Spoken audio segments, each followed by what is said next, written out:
Here's Richard the Robot. He comes from a 1980s case, a long way back. Says he's 40 years old. And he's got two companions, Reginald and Robert, two other robots, all from the same 1980 case. And they're all very different in size. This is small, there's a medium and a huge one, which is 3 foot high, would you believe? The last one. And they're all different powers. This is a wind-up. So the second one, Reginald, is battery-powered, and the third is battery and radio-controlled. So you don't just collect robots to walk, you've got to do something more interesting. And this one, when I first saw it, I thought that's something for kids to enjoy, because it does something quite disturbing for kids in a way. Let's see what you think. Oh, he goes this way. I can't tell which way he goes. So you see the point. As he's walking along, the two little feet are going walk, walk, walk, step, step, step, as they usually do. But the body is doing this bizarre action of circulating around for a full 360 degrees, which is most disorientating when you're looking at an automata. The idea is there's nothing like that in nature. There's no animal ever been invented by nature which does that. So it's a human idea and very original and totally almost disturbing. But what a piece! So that's Richard. He's small and battery and wind up.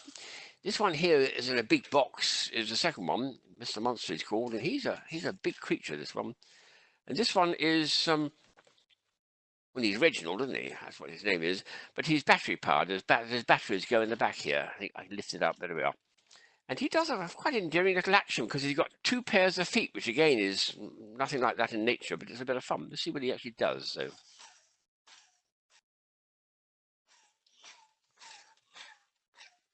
At the top, there should be. If he's going to push it. That's right. There's a little radar scanner which should turn around, but every now and then it turns off. Oh, there we are. Now he's turning.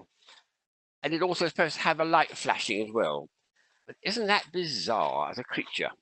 Very strange, very 1960s. No chips in these days, no microchips, so everything's very, very mechanical, electromechanical. And a good bit of fun for kids to play with. So that was a clever invention, I thought. And the last one, which is huge, it's 3 foot high. How on earth do I get a 3 foot high robot into a suitcase? Well, here's the base of the thing, which is battery powered, and it's got a little thing for it's getting quite advanced for the 1980s, because it's got a little 9-volt batteries in each and a radio signal. And when you turn it on, it only does two things. It goes forward like that, and when you push the button, it goes backwards and turns around. So it's all it can do is to go forwards and then back and turn to a new direction and go forwards. So what about the robot? What's going to fit into that? Well, the robot's huge. How could it be so big? Well, is that a clue? Pump. Yeah, he's one of those. He's an inflatable. Introduce you to Robert. He needs a bit of pumping up still. Let's see if I can just show at least his body size. There he is, face and all. He's that high. He's 3 foot high, and his feet fit in the bottom of that little radio-controlled plinth. And when he's fully blown up, he's not bad looking, actually. But of course, it doesn't do anything else.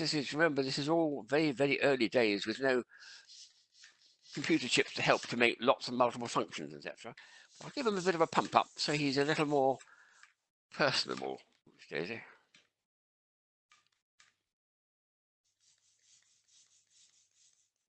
Just about there. Hold it quickly before it leaks. And he's just about ready to go into his plinth. There we are. What a piece. What a piece. And the fitting of the plinths. I think what I must do, is take this to the studio when we get back to the studio and make it run around the floor. Because I discovered when I was running around my kitchen floor with this monster that after a short time it started falling over. Oh dear, I thought, a leak. I was going to mend the leak, but then I thought, actually, it's really rather endearing to have a robot that's running around for about a minute or two, and then gradually it falls over, as if it's starting off going through a sort of time sequence of vigorous in his 20s, then his early middle-aged 40s and 60s, and ends up is about 100 years old, sort of idea.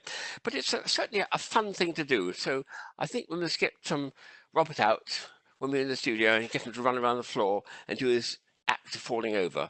And I won't go looking for that leak. I'm going to leave it in because it acts as a rather nice little extra bit of fun. It's making a virtue out of necessity, or whatever it is. Bit of fun. 3 very, very contrasting robots, all from 40 years ago. Cheerio.